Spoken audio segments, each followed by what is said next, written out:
Я недавно прочитала там как-то у Лихачева статья была. И что такое бездуховность? Он говорит, бездуховность — это пустота, а пустота всегда агрессивна.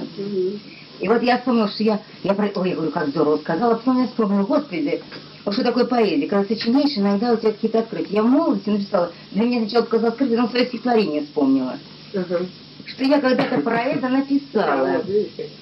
Да, и я забыла даже, что я эту мысль тоже высказала. Вы понимаете, насколько вот...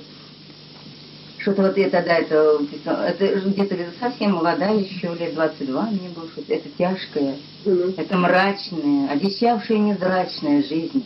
То ли долей своей, то ли волей своей обуздала она, погубила людей.